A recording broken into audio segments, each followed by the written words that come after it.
What's up there? It's your boy the HOD of the PSP. Welcome back to another episode. It's episode 68 of the podcast. Welcome, like, share, comment on this video, subscribe to the channel of course, and enable notifications to receive all the updates from these episodes of the podcast and all the content on the channel.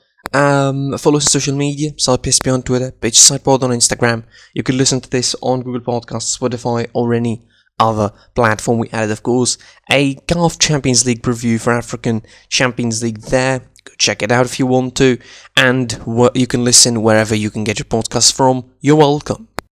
Let's get straight into the topic of our podcast. Is going to be, one of those rare occasions where the episode is really short. I decided to skip the news portion. Nothing really in terms of news, because the biggest news, in fact, is just David Upamecano moving to Bayern Munich, and I covered that in a video yesterday. It is up now on the channel if you want to see it, and feel free to do so. I decided to take a look at Serie A, of course. It seems to be that it is the most competitive league this season over all the 5 big leagues. I really believe that. Maybe there's an argument that France is a competitive league as well, considering that PSG are not first for a change in the league, and they are third, in fact, with 3 points behind Lille. And this is a crucial point of the season. Like, you cannot say, for example, that PSG haven't played any of their games, or they have games in hand or something like that. They played all of their games, and they are lagging behind Lyon and Lille, 3 points behind the top of the table. They could be really losing the title this season. But enough of that. We're talking now about the Serie A, of course, focusing on the title race. They're breaking down really what would go on in the rest of the season. Realistically speaking, it is a 3-horse title race that could be 2. That is, I know that might sound like a hot take, but it is. It is a 3-horse race between Inter Milan, AC Milan, and Juventus that could go to 2-horse race, depending on what happens in the Derby della Madonnina. And the next derby, of course, between Inter and AC Milan is going to be changing a lot of things in the Serie A, and they're going to be deciding where the title race is going to be going, whether it's be going in the favour of the city of Milan, whether the Rossoneri and the Nerazzurri are going to be the ones setting the motions and trying to set the tone for who's going to be winning the championship, or Juventus are going to be making a comeback. And that is very plausible, considering they have a match in hand against Napoli, who they play this Saturday as well. In the league, before having another reverse fixture against them later down the line. So it will be something really interesting to see over the next couple of weeks. So to break this down, we're going to be checking, of course, the calendar for the 3 biggest contenders. We're going to be checking the next sort of 5 fixtures for Juve, then the next 5 fixtures, or the next 5 fixtures for Inter, as well as the next 5 fixtures for AC Milan, of course. Napoli, of course, is the first fixture for Juve this Saturday. Then they have Crotone, Verona, Spezia, and Lazio in the 6th of March. Is going to be incredible, sandwiched between the 2 legs of that Champions League round of 16, that is. Then you have the AC Milan schedule, which is, not that easy itself, because, as you mentioned, they have a derby against Inter Milan, sandwiched between, of course, the two legs of their Europa League round of 32 match against Red Star Belgrade. Spezia, it is this Saturday. Then Inter next Sunday. Then they have Roma, Udinese, and Verona in the next 5 games. And if you want to add the 6th game, they have Napoli. So it is seriously a hard game to look forward to. Of course, for AC Milan, they have a pretty, not tough, but let's say tricky schedule ahead of them for the next 5 fixtures. Now, looking at the third component of this whole thing, Inter Milan, of course, their next 5 fixtures, by definition, they're going to have a derby. They have Lazio this Sunday and Inter next Sunday. The derby against AC Milan next Sunday, then Genoa Parma and Atalanta on the 8th of March. And this is uninterrupted compared to the other clubs. It's uninterrupted, no European football, not even cup football to come in between that. It's just clean-cut fixtures in the league. And, is this an advantage for Inter? Potentially, yes. It could be, a big advantage for Inter Milan, because everyone looks at them and says, okay, they're favourites now because they're out of Europe, they're out of the cup, they don't have anything to focus on aside from the league, and it's going to be a disaster for Conte if he doesn't win the league.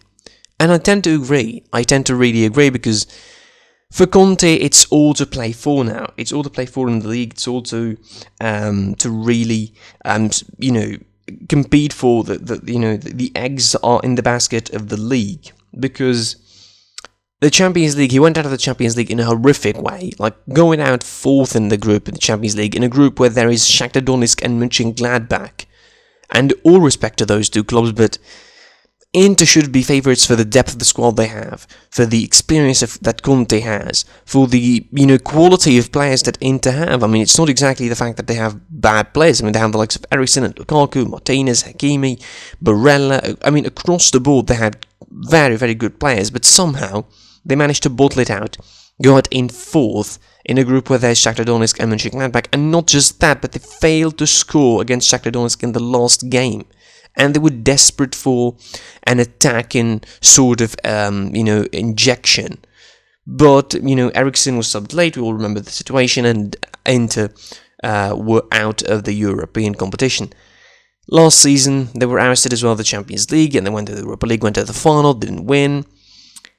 I don't know, something would have changed if Inter Milan had won the Europa League. I don't know what, but potentially Inter Milan could have changed something if they won the Europa League. Maybe they would have interested more players to come to them. Maybe they would have done a better deals this season. Because, as far as I'm concerned, I see Inter Milan not as favourites, but as a team that must win the title. There's a difference between the two concepts, if you can get me or not.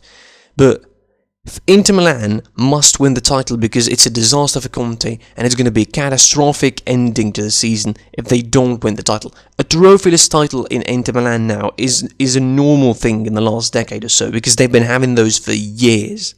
For years now they've been going trophyless.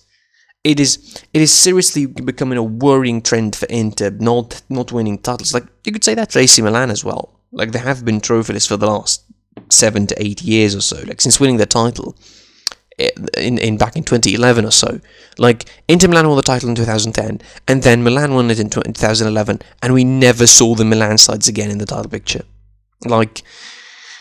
Until last season, pretty much. Literally until last season, Inter Milan were out of the title picture in Italy. And, Antonio Conte brought all these, old players, quote-unquote, in Kolarov, in Vidal, in Nainggolan, who eventually went out to Cagliari. He brought them for a purpose. He brought them to win the league. He didn't bring them to win the Champions League. He didn't bring them to have a project. He didn't bring them for a 5-year plan or something. He brought them to win the league. And if they don't win the league, then the fault is on Conte. It's not going to be on those players, because the players are really, really old, and you don't expect them to add a lot to that club. But again, when you mix those with the quality players they have, the likes of Lukaku again, and Hakimi, and Martinez, and Barella in particular, these four, why Inter are not in a better situation than this now? And I'm talking in terms of Europe and the Cup. I'm not talking the Serie A, because being second, 2 points behind AC Milan, and you have a derby against them next Sunday that might give you the opportunity to go top of the table, isn't exactly the worst thing in the world. But for the European competition, for the Cup competition, for the entire reputation of Antonio Conte as a manager, this is not good. And it's not going to do him any favours when he loses, and if he loses the title, he's going to be sacked, because that's it. I'm sure that the Inter board, Pepe Marotta, and all of the hierarchy in Inter are not going to be patient on Conte after losing the title, because that is the only thing left to play for. Speaking about Inter Milan, we need to speak about AC Milan now in consequences, because AC Milan now so far have been having a terrific season, and I mean a terrific season by a lot of standards. For the old AC Milan, for the AC Milan of 2007 or 2003, this is going to be a normal season. This is going to be the normal drill. They're on top of the table, competing with Inter Milan and Juve. Fine, this is a normal drill. This is what that AC Milan used to do. But this AC Milan, the current AC Milan, the 2010, the post-2010 AC Milan, this is a terrific season. This is a miraculous season so far for them. And everybody expected them to drop down. Like, everybody sort of expected them to fizzle out after the first 11 to 12 fixtures where they went sort of racking up a lot of wins. The undefeated run, coming on from the second half of last season, and pretty much since the restart post the pandemic, they went undefeated for a long time, and everybody expected them to fizzle out by the end of the season. They didn't, and again, mathematically they are the top of the table since the restart of the season last time out. Then they went on in this season, and they still racking up victories, they still racking up points, and they lost twice. But and those two losses were expected in a certain way, because the loss against Juventus was, down to COVID situations and what have you. The loss against Atalanta also, a lot of injuries, a lot of absentees, and COVID situations as well in the club, and fitness levels are not exactly good, so you'd expected Atalanta to defeat them. Not by that way, not 3-0, but still expected them to defeat Milan anyway. So AC Milan, they're having a great season. Being one of the strongest attacking lines in the Serie A, the second behind Inter Milan. AC Milan. Again, I say this. I said this early on when they I think when they lost to Juventus, I talked about this. When they lost to Juventus, I said this loss was expected. All right, they will be losing matches this season. They will not go undefeated the whole way, because the squad of AC Milan isn't built like that. AC Milan club isn't built to be a side that just dominates and runs through the season. That is impossible. Realistically impossible. AC Milan are a side that are built to be in this kind of mold, and even this mold of being top of the table with 2 points ahead of Inter is more than what they were expected to do. Like, this is a good squad of AC Milan. Like, okay, mind Ibrahimovic, you cannot pinpoint a superstar on the side. You cannot say that there's a player that is shining, or a player that is for example they need in the club, or a player that in particular that if missing, the club goes into a whole different direction. I don't think that you can say that Milan had that player. You could name some players that you could say they are potentially very crucial for the club. You could say Ismail Ben Nasser, of course, in the middle of the park. You could say Romagnoli in the back. You could say Donnarumma as a goalkeeper. But still, we saw AC Milan pretty much with all of these missing in the season, and they still were good. Like, we saw Donnarumma missing in the cup, and Milan still went through, and Tatarusanu made a brilliant performance in on penalty shootouts against Torino. We saw Ben Nasser being absent for a lot of the time this season. Ismail Ben Nasser, he missed for a long while comparatively to the other injuries they had, because Ibrahimovic has been dipping out of form, in and out of form, COVID-19, then another injuries and what have you. For Ismail Ben Nasser, he's been injured again for a long while this season. Like, he's been injured since the game against Sampdoria, which is back late 2020, in 6th of December, until the derby against Inter Milan in the Cup, which was on 26th of January. So that is like a 1 full month. Almost 2 months, really, because he didn't play a lot of football. He played only 29 minutes as a sub against Bologna, so he didn't play a lot of football in that, and he was and he's going now probably injured again. Maybe the injury would aggravate again, and he's going to be missing. So I mean, we saw AC Milan with those injuries being absent, and they still managed some good results, both in Europe and in Serie A. The only thing now you could ask is, was this sort of thin squad, almost thin squad, to be battered by the lack of fitness when it matters? And what I mean by when it matters, going forward, the derby, the Europa League fixtures, what is left of the league, of course. So if AC Milan managed to get through this period unscathed and without injuries, without big regrets, without big worries of players going down for a long while, crucial players as I mentioned, they will be fine and probably they will win the league. But if not, and if they could not sustain the fitness, probably they won't, and they will not have enough in the tank to just keep up with Inter and Juventus. Speaking of Juventus, and Juventus are a curious case because they don't stand out as the best team in the Serie A this season. And, everybody almost should agree on this, that Juventus were not the best team of the season. They were far from that, almost on all of the standards you could expect. Andrea Pirlo, his first managerial stint, straight into the hellfire, basically. Still, I mean, he was successful, to be fair. Let's credit Pirlo for what he's worth, by the way. He learned quickly. He learned quickly than what he should, because, literally he was taking lessons in coaching while he was coaching Juventus in the first couple of months. And he went on, he topped his group in the Champions League against Barcelona. Nonetheless, he went to the Camp Nou and beat Barcelona 3-0. And regardless of the situation of Barcelona, that's a different topic for a different time, he went there and defeated them 3-0. And he managed to turn around this season, and he managed to prove everybody wrong. Because everybody thought that, okay, he's still not good tactically, he doesn't know how to manage the players. He proved it. And he has a good squad to boost that, yes, but still, he's doing an incredible job, and he's really improving a lot of players in that Juventus squad. Weston McKennie coming to his senses with him, a big signing for Juventus, and he's going to be crucial if they keep him. And he's on loan, by the way, from Schalke to Juventus. Just don't forget that. He's not a permanent deal. They should make him a permanent deal, obviously, this summer, and hopefully they will. Kulusevski coming in, not exactly finding his comfort in the first couple of months, but now I think he's doing really fine.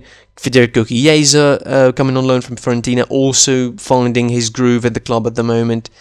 I mean, the sort of the stable formation now that Juventus are playing with, the 4-4-2, and after months of perplexed sort of change in the formation, the 3-4-3 to a 3-5-2 to a 4-3-3 to a 4-1-4-1 to a 4-2-3-1, Pirlo went all across the spectre trying to find a suitable formation to play with. And everybody was pointing at the mistakes of Juventus in the first couple of months, and they had a spell this season, a patch in form where they couldn't win 2 games in a row. And I was there for it. They couldn't win 2 games in a row. They were drawing games they weren't supposed to draw. They'd drawn against Crotone, the likes of Crotone, losing to Fiorentina 3-0 at home. Every indication seemed to point that Juventus are not going to be doing anything significant this season. Yet, here they are, in the final of the Cup, still in the title race pretty much, unless something happens, and it will be Champions League football for them again. They will be competing in the Champions League. They're continuing to play there. I'm not thinking that Porto are going to be too much of an obstacle for them in the round of 16, but they could still trip in them. We said the same thing about Lyon, and they went out against them. So yeah, and Pirlo is giving them a bit of edge at the moment. He's finding the suitable formation. He's finding the suitable shape, the suitable use of every player, the likes of Cuadrado, the likes of McKennie, the use of Bentancur and Rabiot, I think has changed over the years. The introduction of Arthur, he's injured at the moment, but his introduction to the club and, his addition to that midfield line is really, really good. And, Juventus have a healthy body of a squad. Like, they have a healthy squad that they could, that could really be a great one with a bit of a gelling and a bit of a game time together. Like, give these guys a full season, and next season I think they're going to be really, really good, and probably they're going to be back in Juventus to dominating the league once again. Hopefully for Pirlo and for Juventus fans, of course. So to sum it up, I think, again, this is a 3-horse title race in the Serie A. This is not a 7 title race. I mean, people saying 7, people saying 6 teams, people including Roma, Lazio, Napoli, and Atalanta. Let's be realistic about this. It's a 3-horse title race, and by the time the derby rolls around, this could be a 2-horse title race. But it is interesting in whichever way. It is really, really interesting. It is really competitive and intriguing. I want to see Juventus make a comeback. I want to see that 3-horse title race. And I want to see Roma behind them, like, getting into those spots. And maybe, that would need, of course, a sort of a drop in the form of the 3 at the top, so that Roma could catch up with them, or Lazio, or Napoli, or Atalanta even, to catch up on them.